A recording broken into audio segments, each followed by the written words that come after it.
இன்றைக்கி நான் உங்களுக்கு வந்து பார்த்தீங்கன்னா அரிசியில் வண்டு பிடிக்காமல் இருக்கிறதுக்கு சின்ன சின்ன டிப்ஸ் கொடுக்க போகிறேன்.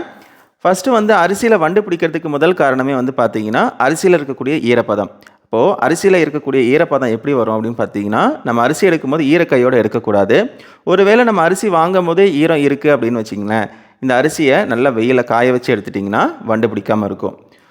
ஒருவேளை மழை காலமாக இருக்குது அப்படின்னா என்ன பண்ணலான்னு பார்த்தீங்கன்னா, இந்த மாதிரி கிராம்பு வந்து அங்கங்கே ஒன்று வச்சிடணும்.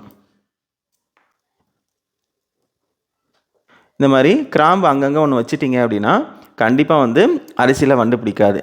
அடுத்த டிப்ஸ் வந்து பார்த்திங்கன்னா, இந்த மாதிரி வரமிளகாவை வந்து அரிசியில் அங்கங்கே போட்டுட்டிங்கன்னா இந்த வரமிளகாவோட ஸ்மெல்லுக்கும் வண்டு பிடிக்காது. சரிங்களா? இப்போ இந்த மாதிரி நீங்கள் போட்டு வச்சிட்டிங்கன்னா கண்டிப்பாக வண்டு பிடிக்காது. இன்றைக்கி நான் சொன்னக்கூடிய இந்த சின்ன சின்ன டிப்ஸ் உங்களுக்கு பிடிச்சிருக்குன்னு நினைக்கிறேன். உங்களுக்கு இந்த வீடியோ பிடிச்சிருக்கு அப்படின்னா லைக் பண்ணுங்கள்.